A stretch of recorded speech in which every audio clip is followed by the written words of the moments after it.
And the Internet of Things is delivering new and insightful analytics and intelligence, but for this trend to move further, two key aspects are necessary. That's interoperability and security. Following TIA's CTO Council meeting, this panel, brought to us by iConnective, will discuss how these two factors are critical to send data into the cloud, to also share and send that data between systems, and to secure that data. With us is Chris Drake. He's Chief Technology Officer at iConnective. Next to him is Jim Nolan. He's Executive Vice President of IoT Solutions at InterDigital. And on the end is Mihai Voicu, Chief Security Officer at Telit. And gentlemen, welcome to the panel. Well, thanks for being here. I want to get right into it as far as the three main tiers in IoT solutions. Those are the devices and gateway tier, second, the network transport tier, and last, and I'll get to you on Chris on this one, the application tier. But before that, Mihai, if you can briefly describe the devices gateway tier and maybe also the network transport tier. In my view, as well as Telit's view, devices and gateways are very important to the IoT ecosystem. First of all, they are closest to the information, as well as the aggregation, the simplest aggregation points for the data before they've been transported, as well as being delivered to a much better aggregation point like a cloud or an application. Devices, in my view, they need to be as simple as possible to connect to the next level, to the network, as well as connect to the gateways. Sometimes you use transports like Wi-Fi, Bluetooth, as well as cellular, and the closer you get to the data, the better it is. In the next evolution of IoT ecosystems, you're going to see devices very simple and maybe with one identity, maybe with one purpose that will produce data for a meaningful information.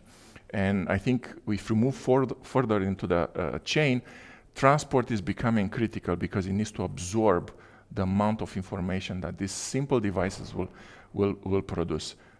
These transports will first need to be reliable and also to have a stability of the network. In longer period of times, what we are learning, devices, they are not only 2 to 3, 5 years in lifespan, they can be 10 to 20 years. Now the networks themselves, they have to be reliable and also with a quality of service for that kind of a period of time. Chris, the application tier. Well, first, I want to build on what Mihai said about the device tier. I do think that's the most important tier because that's where all this data comes from to affect information and actual decisions that are more beneficial. But I'm not sure I agree with these devices being single purpose. If you think about a railroad, you've got sensors all down the tracks that are not only looking at is the train on time, but also vibration, and is there's perhaps something not quite right with the train and the rails that has to be attended to, which is quite a different thing entirely. And there could be even other important sensors and data that help with decision making coming off that same device. So I think we have to deal with that, and they may be implemented as separate applications in the device, or they may be implemented as a broader data schema produced by one application in the device. And we can't, I don't think it's safe to assume one model or another. No, I agree. I agree. There will be aggregation points and there will be different applications running off the data that maybe one sensor is producing. And I've seen cases like that. We've seen cases the other way. I think that's where the beauty of IoT is, gives you that range of applications where you can actually perform different actions, different tasks that are futuristic at the end of the day. One thing you need to look at go forward, though, is that's a paradigm where we are today, where gateways are very close to devices. But where you see where different groups are going, say open fog, or you're seeing edge compute even within one M2M, and you're mirroring functions from a server down into the gateway, we have to start thinking about this in a more complex way. It's not as simple as a gateway just being a device and an aggregator. It also can be a mirror of what's in the enterprise. So that only makes the end-to-end or the peer-to-peer security and privacy of the data even that much more difficult to standardize and bring to a common format. Absolutely. On the application tier you were asking, fundamentally what you're trying to do is, now that you have a network connection, you want to get that data off the device or the gateway and get it up into the cloud or the fog to do the analytics to make the decision. Now this means you have actual applications running in the device that are compatible with the applications that run in the cloud and do the analytics or in the fog. And you have to secure that in order to make sure only the right entities are listening to this data, and vice versa, ensure only the right entities are controlling the device such that you can avoid any kind of compromise in the availability or the integrity or the confidentiality of that data stream. One of the things that I want to mention is, well, all that being said are correct, and I'm coming from a little bit of a different perspective. When we look at our applications where we use our cellular modules, in the future, you're going to have new technologies like Cat M1, or you can have narrowband IoT. Those are very minimalistic chipsets at the end of the day. So there is a challenge. In one hand, you're going to ask for what we've been hearing. In the same time, you're going to see that at the edge, you're going to have a smaller chipsets with smaller footprint. And that, in turn, can actually be a beneficiary for IoT, because now you're going to have different layers that can aggregate the information. But finally, you have a solution that can travel through different technologies for transport.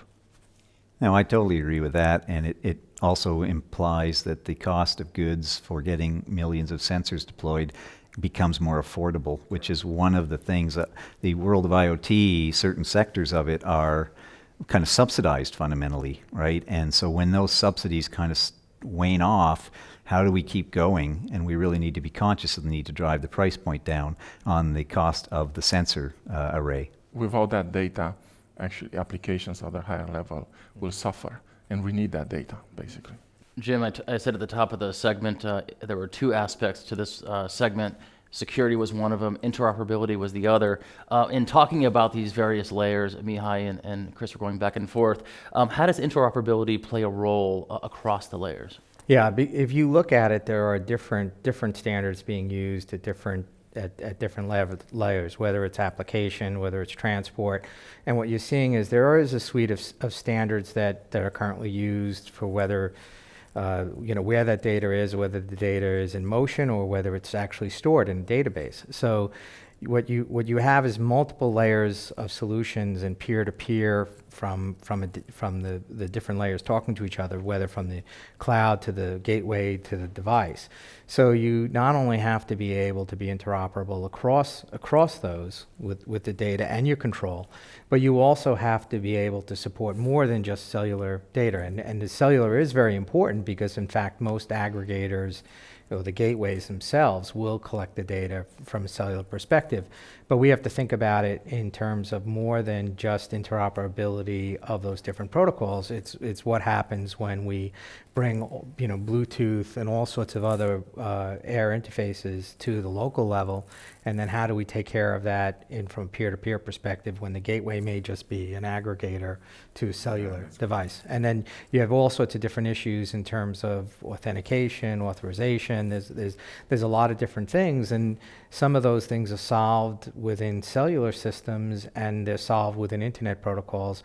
But we're getting into an area where we're mixing these things, and we don't necessarily have solutions across all of those different elements. Chris, Jim mentioned authentication. And securing IoT, why is authentication such a key factor? Well, it really is based on the fact that the identification of the components in the IoT solution must be unique. It must be understood, what is this thing that is communicating to me? It's not useful to have an identity if you can't authenticate it, because it could be impersonated, it could be tampered with. So authentication is how you establish through some means absolute knowledge that this thing that has self-identified is indeed what it said it was. And then you would move on from there with authorizing that certain identity to do certain things. That's called authorization. I think we are very commonly, we have a common knowledge about authentication. It's coming from different protocols that exist today. What Internet of Things brought to us in terms of authentication is how you take these high-level protocols for authentication and move them deeper down to low-end devices, low-end gateways, because that's where the power is. Because if you have that knowledge and know how to do it, you can bring it up in a more secure way and bring to Chris' point. Now you have a trust in between them. You communicate with a root of trust, let's put it this way, at the end of the day. And those are important factors. I don't think there is a full end-to-end solution. I think it's a desired solution, but I think commonly agree that security realm on that area is what we want. Because definitely everybody wants to go in that direction, and I think any initiative needs to be considered, and a nimbus of information from here to there will actually make a bigger picture more secure. I want to touch on one point, sorry, Chris. I want to touch on one point, not for too long, Mihai, but when securing the app and data layer, how is privacy considered? At the application level, there are technologies to prevent privacy. You have enough technologies at a higher level. It's fundamental for applications to deal with the privacy. They need to understand what it does and how it can be actually misplaced and leaked at the end of the day. And identity goes back to identity, creates all sorts of paradigms that will help privacy moving forward at this moment. I'd like to point out that the internet was attacked by IoT devices in massive volume because they did not secure the application and the code in the device, and they turned all these DVRs and cameras into a botnet army to take down the internet in the United States just around Thanksgiving. I read as I got on the plane to come to Barcelona that they just arrested the person who took down the German internet using the same solution. So the problem here is we're not seeing application developers secure their solutions at all. They need to learn some of the lessons that IT has developed over many years and apply those. But as you point out, the diversity of these configurations and the capacity or capability of these devices is so varied that we need a security model that actually defines the best practice for those different variations, or the developers won't know what to do. It's very complicated. Is encryption enough without that? I mean, not really. No, encryption would not be sufficient, and some constrained devices cannot actually use it. Yeah. use Actually, encryption. one of the main issues that we see on the hardware side is the trusted execution. At this moment, trusted execution is a problem. Only chips with higher end have that. Cheaper with lower end, they don't have it, and it's a problem because you can inject it very easily into the execution malware. Well, at that level, but it's a problem. I think also that builds on, like, what are you choosing for your device? Because if you use Linux as your device operating system, you can establish containers and you can create a software trusted environment that you secure, and you can roll out security updates very easily into the containers. If you choose Android, if you choose PSOS or other real-time OSs, you can't do that. So the developers don't necessarily even understand these subtleties, and to pick the right thing to get going, and they end up somewhere you can't get to security from there. Yeah, they still are in a realm where everything is possible at a high level. And when they merge them together, they don't know because they never learn how to do it. Jim, earlier you mentioned authentication. Can you talk further about certification and the importance of that in securing IoT? That's a real important point. I think when we look at certification, I think we all understand certification from a cellular perspective where their operators are managing those devices. But when we look at IoT, it's so much broader than that. And cellular devices have a big role to play. I think there'll be a significant component of gateways even aggregating the data from all other sensors. But they're the only ones that actually have the certification, and that's really more at a wireless transport level. We don't necessarily have a framework for certification for the upper layer. So there are protocols that we use for security, and it's not one, it's many. But we don't necessarily have a framework for certification in different standards groups or different groups like Wi-Fi Alliance or the way Cellular would use GCF, the Global Certification Forum. This is a bit broader than that, and it has to be something where we can certify not only cellular devices at a radio access level, but much broader than that. So the certification for cellular devices does handle authentication, it does handle some lower level capabilities, but we're not necessarily certifying at a service layer, we're not necessarily certifying the software that we're using in an application and some of the interfaces that we're doing there. So in order to actually get that kind of rigorous ecosystem where you have that level of interoperability and confidence in your devices, the concept of certification here needs to be much broader. Problematically is though the different verticals are different and will use different types of devices. So you almost need different use case driven certification models for these different areas. But there's a lot of work that still needs to be done here. I totally agree with that. I want to point out that you want to make sure you're certifying that the device is secure for the life cycle. People often forget, like, so you're secure now, but these threats are ever evolving and sophisticated. You need to be able to upgrade the device with the latest security solution or patch and do that securely as well. And that's something we just don't see in the IoT marketplace today. Yeah, I have to say the same thing, because I've been advocating for security in IoT for a long time, and there isn't even a baseline that you can actually start talking about. And it's the IoT world suffers about that. And there are initiatives good in different organizations, but you can go and say, I'm certified in that area, or I'm certified based on something that everybody understands it. And I think there is a lot of work to be done to kind of clarify the position of security in the IoT. That's a good segue to the last question that I want to pose, and I'd like to pose it to all three of you. I'll start with Mihai, and I'd like to finish with Chris. Do you think operators place enough importance on securing the app and data layer? Or what's their approach to that? I think the operators, they know how to do security. I think what they need to bring is their best practices into the application and data layer. I think and that's one thing. And second, make those best practices available for everybody to understand how they can take them and incorporate them into their own applications. And I think it will be valuable. If that openness exists, now you can influence by current good baselines for security, as well as the ones that they have. So I think we're going to see that, more or less we're going to see that happening. And I think there are good initiatives coming up in that direction. Yeah, and this is really what I was referring to in terms of certification going up the stack. So that would be the natural progression there. The thing is that for operators, they need to ensure that that covers not only their applications, but it's a more broad framework. Because if there's many different service providers using many different types of devices. So that framework, I think, needs to be broader than just as we look at it from a cellular perspective.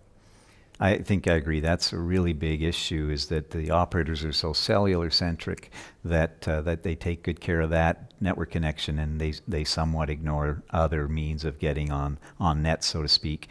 And as far as the application data tier goes, they leave that to the application provider, right? I'm getting you on net, it's secure.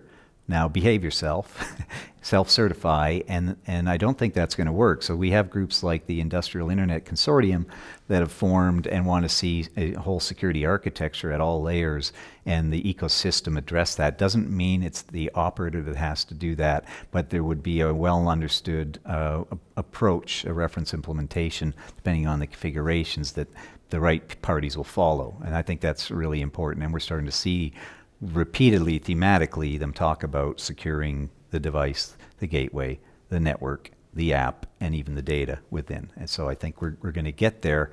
Definitely, we've stopped the land grab of just getting IoT stuff attached to networks and informing apps to trying to manage it at scale. And that's the trick, managing it at scale with so many devices and so many permissions, so many identities. We have to have a solution to that we just don't have today. Well, thank you to all three of you, all IoT experts in your own right. Having you all together is it's good for us, and I'm sure it's good dialogue for you guys as well. So we appreciate your time.